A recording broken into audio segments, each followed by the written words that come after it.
Hello everyone, कैसे आप सभी। मैं हूं कुलदीप और स्वागत करता हूं अगेन इंडेस 23 के इस कॉन्सेप्ट रिवीजन की वीडियो में। तो विदाउट वेस्टिंग टाइम मैं फटाफट टू द पॉइंट आता हूं। सबसे पहले मैंने ज़्यादा बातें नहीं करा। सबसे पहले अपन करने वाले हैं इंडेस 23 का रिवीजन, देन फिर मैं आपको बताने वाला हूँ कि इसके क्वेश्चन अपन कैसे करेंगे।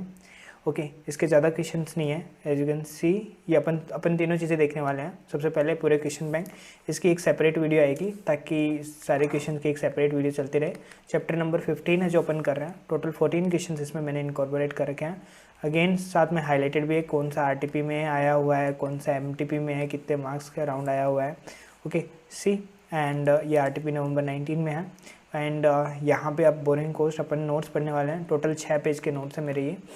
एंड थर्ड अपन ये करने वाले हैं 31 पेजेस के अराउंड है, वो इंस्टीट्यूट का मटेरियल है, तो इसको भी एक बार गो थ्रू करने वाले हैं। तो चलिए बिना टाइम वेस्ट करते हुए फटाफट से आते हैं अपन इंडेस 23 में बोरिंग कोस्ट। सबसे पहले बेसिक फंडामेंटल, आखिर क्यों अपन इसको पढ़ रहे हैं ये जानना बहुत इंपॉर्टेंट है। तो देखिए होता कुछ इस प्रकार से है कि जब भी आप एसेट की रिकॉग्निशन करते हो तो उसके लिए कई प्रकार के स्टैंडर्ड है, वो ICAI ने इंडेस के थ्रू वो नोटिफाई कर रखे हैं कि कौन कौन से हैं। भाई मिनिस्ट्री ऑफ कॉर्पोरेट अफेयर्स बोल दो तो कुछ इंडेस बना रखे हैं, इंडियन अकाउंटिंग स्टैंडर्ड्स बना रखे हैं जब आप एसेट की अकाउंटिंग करते हो। इंडेस 16 पिक्चर में आता है, वो बोलता है कि जब भी आप किसी एसेट को इनिशियली रिकॉग्नाइज करोगे ना, एसेट कौन सी जो कि नॉर्मल ऑपरेशंस में यूज़ हो रही है वो, ओके, जिसके 1 साल से ज़्यादा, जो कि अपन इंडेस 16 में पढ़ के आ गए, वो सारी प्रॉपर्टी प्लांट एंड इक्विपमेंट जो कि PPE की डेफिनेशन को क्वालिफाई करते हैं, उसकी इंडेस 16 से अपन क्या करते हैं, अकाउंटिंग करते हैं। और उन सब का जब इनिशियल रिकॉग्निशन किया जाता है ना, तो वो कॉस्ट के ऊपर किया जाता है। जब आप कॉस्ट को कैलकुलेट करते हो तो वहाँ पे एक साइड में छोटा सा एलिमेंट आता है बोरोइंग कॉस्ट का, कि बोरोइंग कॉस्ट को भी आप कैपिटलाइज कर सकते हो। अब आखिर बोरोइंग कॉस्ट होते क्या है, तो नॉर्मली होता है ऐसा है कि बहुत सारी फैक्ट्रीज, बहुत सारे प्लांट्स, बहुत सारी machineries I can't afford my self, मैं उसे खुद के पैसे से अफोर्ड नहीं कर सकता हूँ, तो मैं जाता हूँ बैंक से लोन लेता हूँ, लोन लेके उस एसेट को क्या करता हूँ, खरीदता हूँ। ओके, या फिर उसको कंस्ट्रक्ट करता हूँ। 2 साल 3 साल तक लग जाते हैं बड़ी बड़ी मशीनरीज को। मान लो सीमेंट प्लांट है, आप देखोगे ना तो 10-10 किलोमीटर में फैले होते हैं सीमेंट प्लांट्स। वो एक दिन में बन गए नहीं, उनको बनाने में 2-2 3-3 साल तक लग जाता है। तो ऐसे केसेस के अंदर आप क्या करोगे, यहाँ पे उसके एसेट को कैपिटलाइज करोगे, मतलब आपने लोन लिया है, लोन के ऊपर आपको इंटरेस्ट भरना पड़ रहा है। ओके, और अभी तक एसेट आपकी रेडी टू यूज़ नहीं हुई है, तो बताओ क्या उसको कैपिटलाइज करना बनता है या नहीं बनता है। अपन AS में भी पढ़ते थे, AS 16 आता था बोरोइंग कॉस्ट का जब अपन इंटर पे थे। अभी फाइनल लेवल पे इंडेस में इंडेस 23 है, वो पिक्चर में आ जाता है बोरोइंग कॉस्ट का। Got it. तो अभी अपन इंडेस 23 ही करने वाले हैं बोरोइंग कॉस्ट का, जो कि हमें बताएगा कि बोरोइंग कॉस्ट को कब, कितना, कैसे, कौन से सिचुएशन में कितना कैपिटलाइज करना है। और फॉरेन बोरोइंग्स भी आपकी ली हुई है तो कितना फॉरेन एक्सचेंज गेन या लॉस आप बुक कर सकते हो। समझ गए, किसके अंदर, एसेट की कॉस्ट के अंदर। तो चलिए अब फटाफट टाइम वेस्ट किए हुए बिना बढ़ते हैं इसका लीगल कंटेंट। सबसे पहले आता है कि बोरोइंग कॉस्ट का मतलब क्या होता है। तो बोरोइंग कॉस्ट का मतलब होता है इंटरेस्ट कॉस्ट। तो लेकिन ये चीज़ नहीं है कि सिर्फ इंटरेस्ट की ही कॉस्ट है, अदर रिलेटेड कॉस्ट भी बोरोइंग कॉस्ट होती है। अब एग्जांपल के लिए मैं बैंक में गया, मैंने कहा बैंक मेरे को लोन चाहिए 5 करोड़ रुपए का। उन्होंने कहा ठीक है, फॉर्मेलिटी कर दो, आपका सिविल वेरिफिकेशन होगा, ये होगा, कर करके आपका 25,000 रुपये का एडिशनल खर्चा बैंक वालों ने बांध दिया। अब क्या ये भी कैपिटलाइज होगी? डेफिनेटली कैपिटलाइज होगी, बिकॉज यहाँ पे ये सिर्फ इंटरेस्ट कॉस्ट की बात नहीं करता है, अदर रिलेटेड कॉस्ट की भी बात करता है। ऑन द बोरोवर्ड फंड्स पे बस आपको इनकर करनी है। बोरोवर्ड फंड्स मतलब कि जो भी मेरे को एसेट के लिए पैसे चाहिए थे उसके लिए मैंने इनकर किया। Interest and other related cost है वो इंक्लूड किसे किसे करती है, as per effective interest rate method के अकॉर्डिंग इंटरेस्ट आ गया, फाइनेंस कॉस्ट आ गई, फाइनेंशियल लीज एसेट के ऊपर, एक्सचेंज डिफरेंस अगर कुछ भी आया, लेकिन वो एक एक्सटेंट तक ही परमिजिबल है।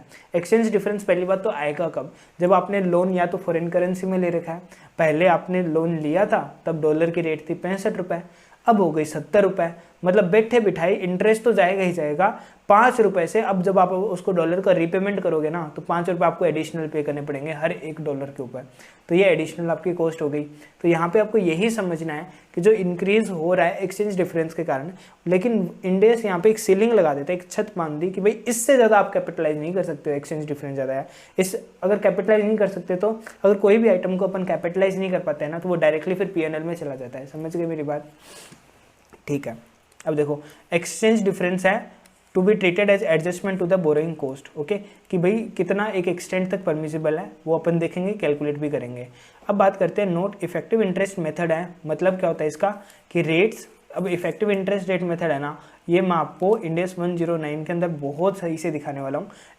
यहाँ पे आप ये समझ सकते हो कि आपकी प्रेजेंट वैल्यू जो आ रही है, ठीक है, उस एसेट की एग्जांपल के लिए वैल्यू कितनी है, 5 करोड़ है आज की डेट में, और 5 साल बाद में आप बिकॉज इंटरेस्ट वगैरह सब कुछ चार्ज कर लोगे तो फिर उसकी वैल्यू हो रही है 5.5 करोड़। तो 5.5 करोड़ 5 करोड़ के इक्विवेलेंट किस रेट से आ जाएगा, इसको बोलते हैं हम IRR, ठीक है, internal rate of return method. Okay, तो IRR जो मेथड है ना, ये मेथड हम यूज़ करते हैं EIRM के अंदर।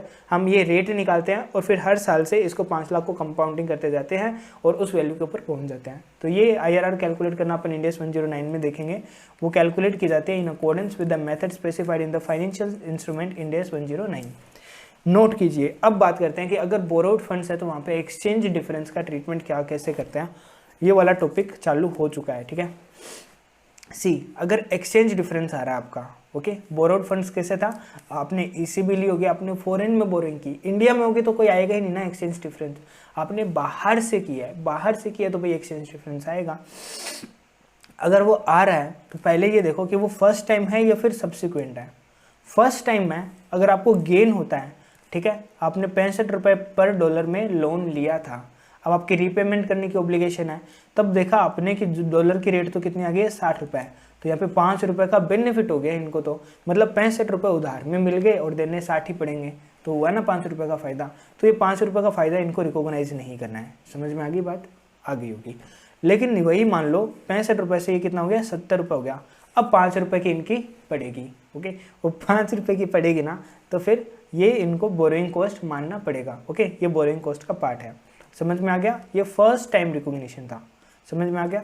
अब बात करते हैं सब्सिक्वेंट एक्सचेंज डिफरेंस हुआ। ओके, तो पहले क्या था, पहले अगर लॉस था, अब भी लॉस आया है, और पहले भी लॉस था तो बोरोइंग कॉस्ट, समझ में आ गई बात।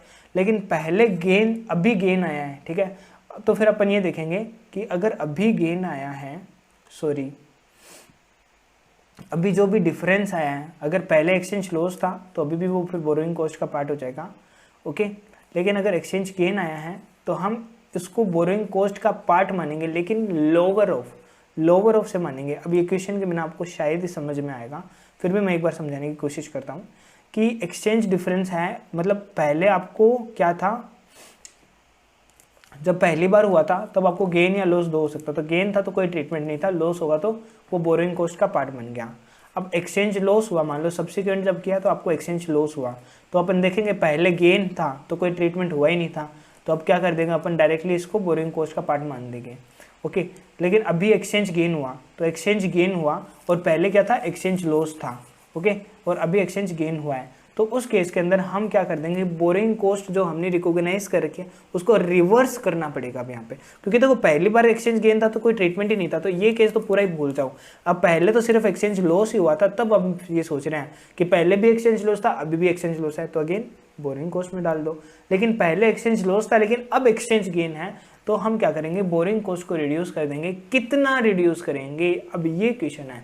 मान लो मैंने पिछले साल बुक की थी, तब मेरी बोरिंग कॉस्ट थी, मेरी बोरिंग्स थी 1 करोड़ की, और उस पर एक्सचेंज डिफरेंस आया था 5 लाख रुपए का। ओके, और ये मैंने एक्सचेंज डिफरेंस यानी लॉस में आया था, मैंने रिकॉग्नाइज कर दिया बोरिंग कॉस्ट। लेकिन करंट ईयर में क्या हुआ कि मेरे को गेन आ गया 2 लाख का, तो अब 2 लाख का पूरा कर दूं, नहीं, मैंने कुछ इंस्टॉलमेंट भी तो पे कर दी होगी ना, तो मेरा लोन पूरा बाकी नहीं है, तो उसके अगेंस्ट में एक्सचेंज डिफरेंस में पूरा रिवर्स नहीं कर सकता हूँ।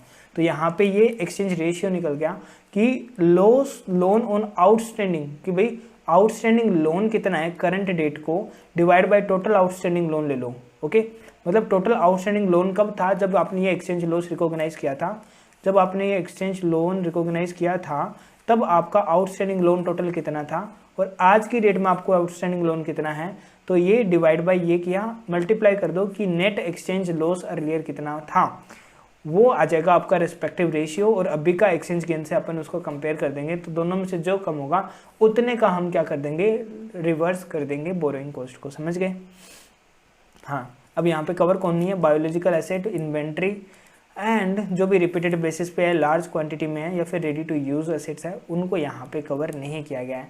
मतलब मेन फोकस किस पे रखा है, PPE पे रखा हुआ है। समझ गए। अब बात करते हैं exchange loss treated as borrowing cost. कौन कौन सी कॉस्ट है वो बोरोइंग कॉस्ट मानी जाती है? एक्सचेंज लॉस आया तो वो बोरोइंग कॉस्ट है ही। ओके, अब देखो यहाँ पे एक चीज़ और है, पहले क्राइटेरिया तो वो थी, ठीक है।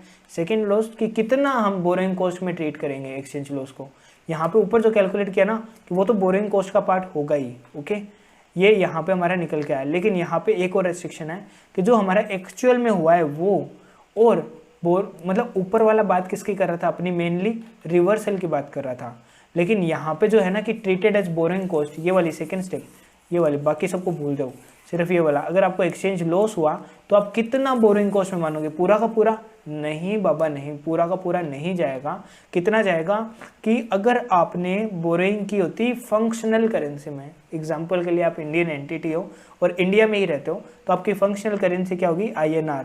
तो अगर आपने INR में ही बोरोइंग की होती तो आपको कितनी बोरोइंग कॉस्ट इनकर करनी पड़ती? Okay okay, and second thing, actual borrowing cost कितनी आई आपकी फंक्शनल करेंसी में, मतलब कि आपने बिकॉज क्या करा था, फॉरेन से लोन लिया इंटरेस्ट बचाने के चक्कर में, और उसके कारण अब एक्सचेंज डिफरेंस को इंक्लूड करके आपकी टोटल बोरिंग कॉस्ट कितनी आ रही है वो, और अगर आप इंडिया में ही बोरो करते हो तो वो, उन दोनों का जो डिफरेंस है वो वाला, और एक्सचेंज लॉस जो एक्चुअल में हुआ वो, दोनों को कंपेयर करेंगे, दोनों में से जो भी लोअर होगा ना, जो भी लोअर, उतने की हम क्या करेंगे, सिर्फ बोरिंग कॉस्ट को रिकॉग्नाइज करेंगे। समझ में आ गया होगा?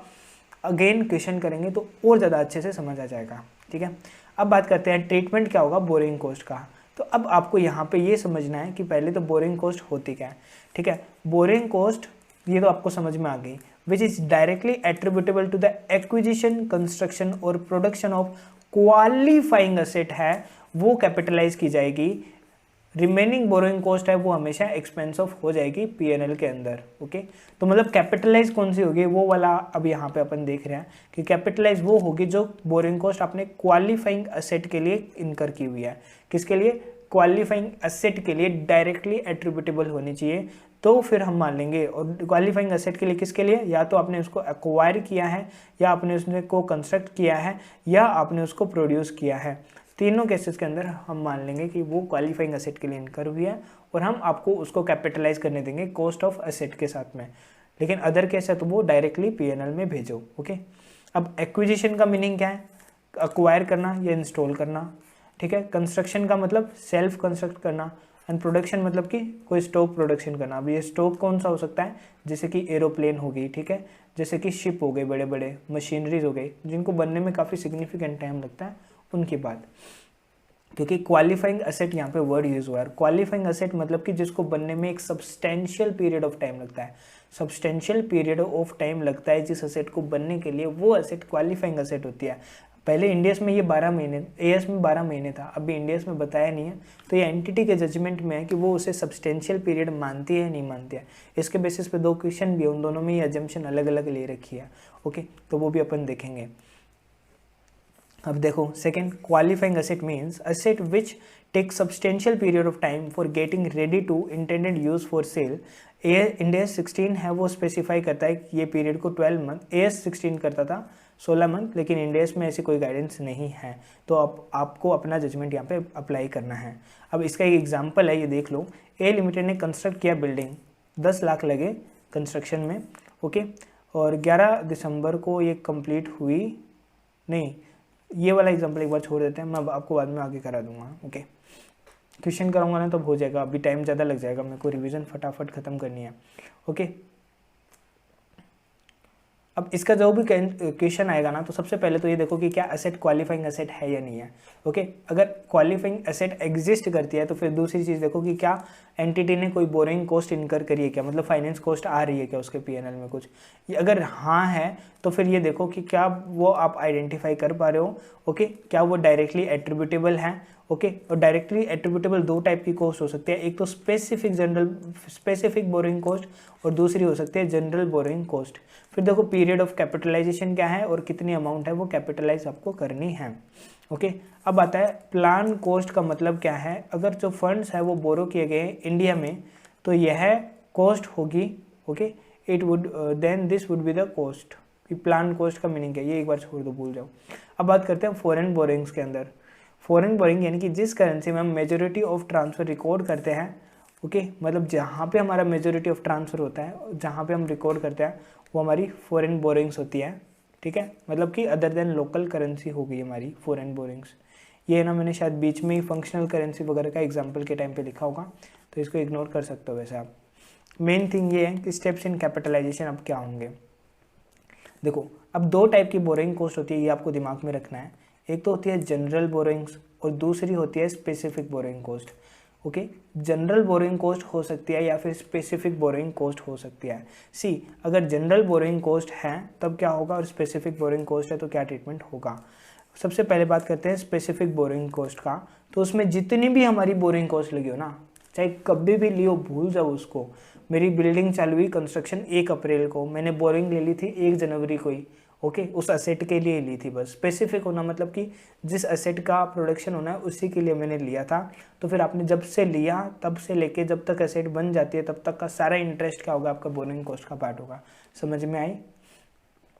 ओके, तो एक्चुअल बोरिंग कॉस्ट जो भी आपको चार्ज हुई है उसमें से अगर मान लो अब 3 महीने आपने यूज़ नहीं किया, आपने उसको बैंक में डाल दिया, आपको इंटरेस्ट इनकम हो गई, तो वो इंटरेस्ट इनकम अपन इसमें से रिड्यूस कर देंगे। तो जो भी मेरी नेट बोरिंग कॉस्ट है स्पेसिफिक बोरिंग कॉस्ट में, वो हमेशा इंक्लूड होगी। समझ में आ गई? स्पेसिफिक बोरिंग कॉस्ट के अंदर ये वाला जो एलिमेंट है ना, ये देखो ये वाला any income on idle funds है वो हमेशा रिड्यूस होता है, लेकिन जनरल बोरिंग्स में ये नहीं होगा। समझ में आई बात? कि एक्चुअल बोरिंग कॉस्ट जो भी चार्ज हुई है, reduce any income on idle funds. और अगेन यहाँ पे एक्चुअल बोरिंग कॉस्ट लिया है तो मतलब सारी कवर हो गई है, तो यहाँ पे नेट बोरिंग कॉस्ट आ गई है। This net borrowing cost will be capitalise with qualifying asset. ये क्वालिफाइंग असेट के साथ में अपन कैपिटलाइज कर देंगे to the extent of capitalisation allowed, की जिस एक्सटेंट तक कैपिटलाइजेशन अलाउ होता है। In this case average expenditure जो है फंड्स का वो नॉट रिक्वायर्ड। यहाँ पे आपको एवरेज वगैरह कुछ नहीं कैलकुलेट करना, क्वालिफाइंग असेट के लिए है तो आपको नेट बोरिंग कॉस्ट लेनी है और वो कैपिटलाइज हो जाएगी। लेकिन अगर आपकी जनरल बोरिंग्स हैं तो आप क्या करोगे, हर एक लोन को लिखोगे। जैसे लोन, ये लोन नंबर 1 हो गया, ये लोन नंबर 2 हो गया, ऐसे 3 4 5 जितने होंगे ना सारे लोन ले लोगे, सारों की बोरिंग कॉस्ट लिख लोगे कि ये मेरी बोरिंग कॉस्ट है इसके ऊपर, और सारों का टोटल आ जाएगा। जब टोटल आ गया ना यहाँ पे, ये टोटल हो गया आपका कि टोटल लोन इतना था, ये मेरी बोरिंग कॉस्ट थी, तो ये मेरा टोटल बोरिंग कॉस्ट आ गई, ठीक है, और टोटल मेरी लोन अमाउंट इतनी है।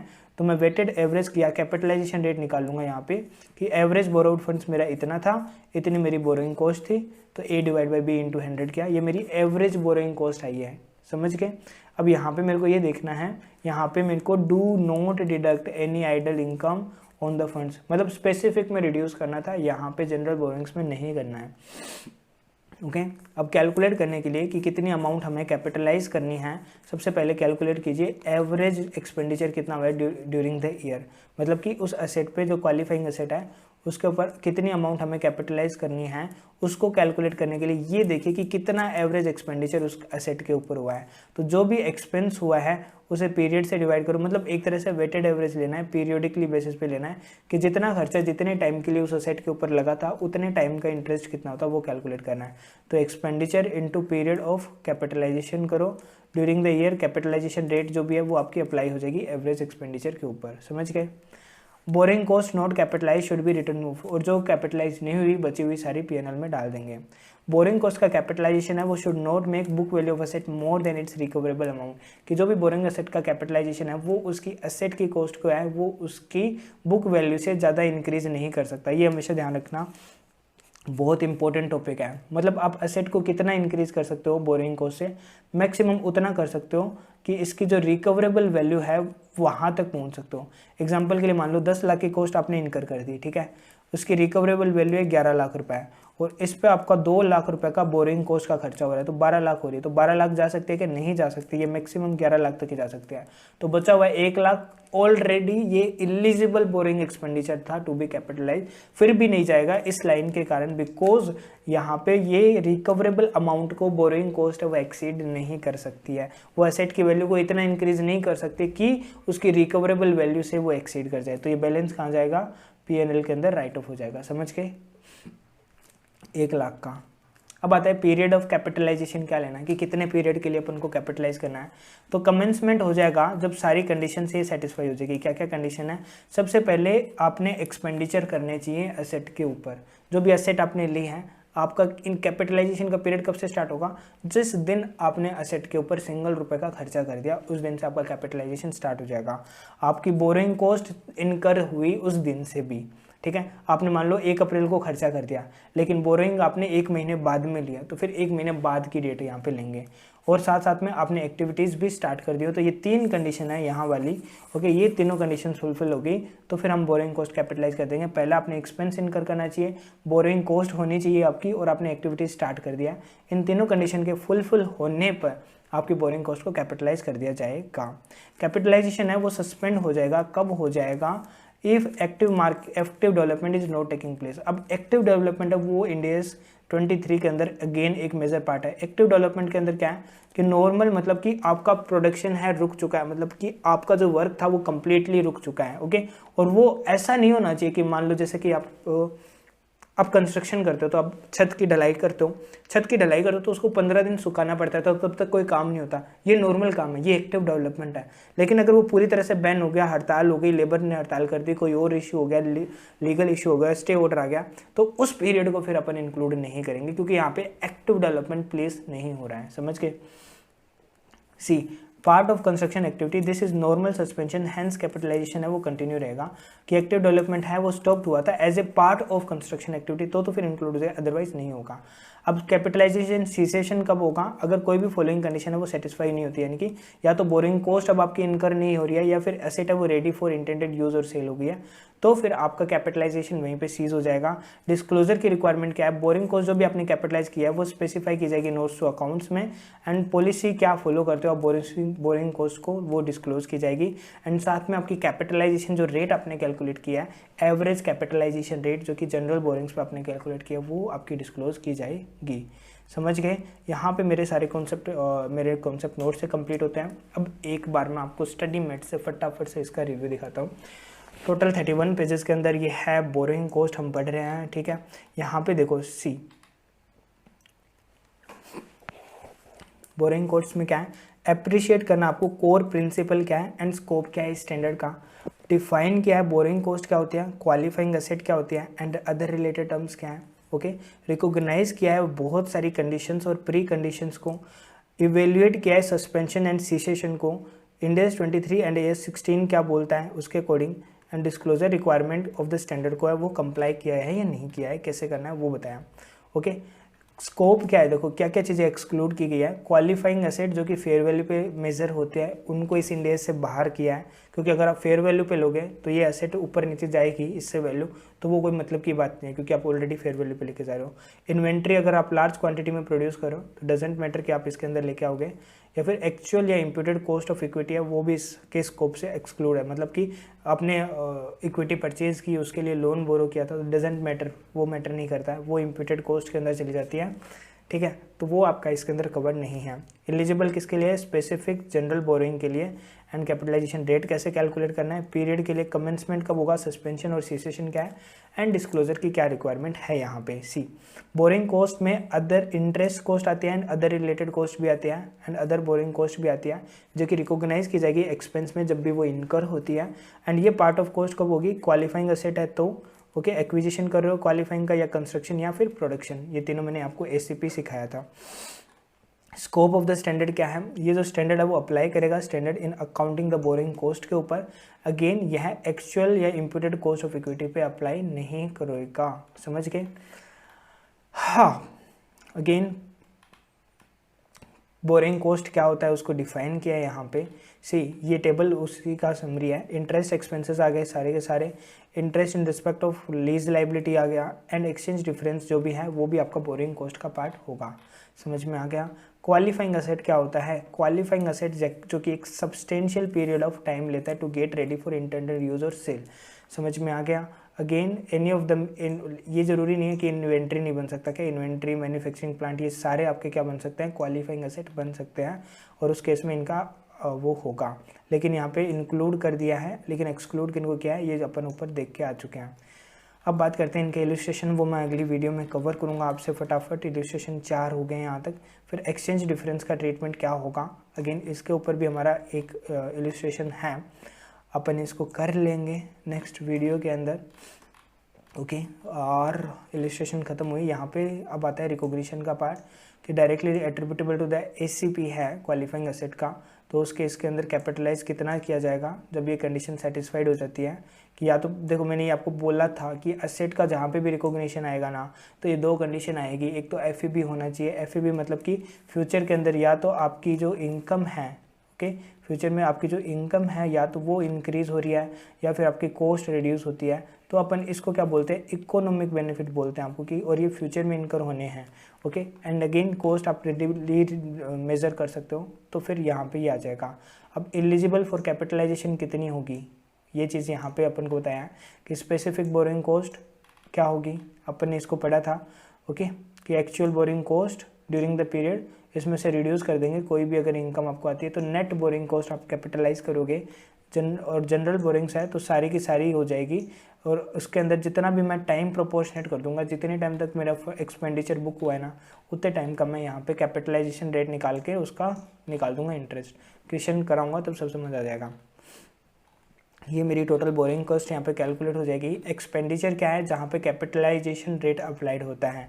ओके तो पता वो कौन कौन सा एक्सपेंडिचर है जिसके ऊपर कैपिटलाइजेशन करना है, तो आपको क्वालिफाइंग एसेट के ऊपर होना चाहिए वो एक्सपेंडिचर जिससे कि पेमेंट ऑफ कैश हो या ट्रांसफर ऑफ अदर एसेट या assumption of interest bearing liabilities हो। Excess of the carrying amount over recoverable amount, की कैरिंग अमाउंट से कितना रिकवरेबल अमाउंट ओवर है, तो उस केस के अंदर ultimate cost of qualifying asset अगर एक्सीड करती है इसकी रिकवरेबल अमाउंट और एनआरबी से, तो जो भी कैरिंग अमाउंट या डब्ल्यूडीबी होगी या रिटर्न ऑफ होगी in accordance with the requirement of other standards के अकॉर्डिंग। पीरियड ऑफ कैपिटलाइजेशन क्या होगा, रिक्वायर्ड ये जो आपका है वो बिगिन हो जाएगा जब आपने इनकर की है, या तो आपने इनकर की एक्सपेंडिचर, आपने बीसी इनकर कर दिया और आपने अंडरटेक कर लिया एक्टिविटीज़ को। उसके बाद में अगेन यही तीनों को चार्ट में प्रेजेंट कर दिया है। कमेंसमेंट डेट क्या होती है, फिर सस्पेंशन कब होगा, कैपिटलाइजेशन का कब होगा भाई सस्पेंशन, जब या तो आपकी बोरोइंग कॉस्ट बंद हो गई है या फिर आपकी एसेट रेडी टू यूज़ हो चुकी है। तो ओके सस्पेंशन नहीं, वो तो सीसेशन था, सस्पेंशन तब हो जाएगा अगर एक्सटेंडेड पीरियड है जो कि आपने इनकर नहीं किया था और वहाँ पे एक्टिव डेवलपमेंट है वो नहीं हो रहा है। ओके लेकिन अगर टेम्परेरी डिले हो रहा है तो वहाँ पे वो नेसेसरी था in the process of getting an asset ready for intended use, यानी कि एक्टिव डेवलपमेंट टेक प्लेस था, तो वहाँ पे सस्पेंशन नहीं माना जाएगा।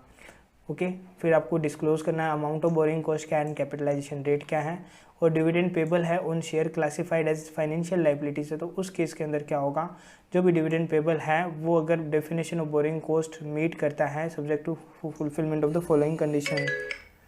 ओके कैपिटलाइजेशन जो बोरिंग कॉस्ट है इन ग्रुप फाइनेंशियल स्टेटमेंट में क्या होगी एंड सिचुएशन, ये सब अपन कर लेंगे अब नेक्स्ट वीडियो के अंदर। यहाँ पे टी वाई के क्वेश्चन आ गए, ज़्यादा नहीं है इसके क्वेश्चन, लगभग 8 क्वेश्चन वो हैं और 10 एक एग्जाम्पल है। अपन सारे 10 एक नहीं एग्जाम्पल, इलस्ट्रेशन भी कितने हैं लिमिटेड ही है इसके। इलस्ट्रेशन लास्ट इलस्ट्रेशन आया था 9 इलस्ट्रेशन है, तो अपन कर लेंगे। अभी के लिए फिर ta-ta bye bye, thank you so much for your love, your support, everything. Bye bye.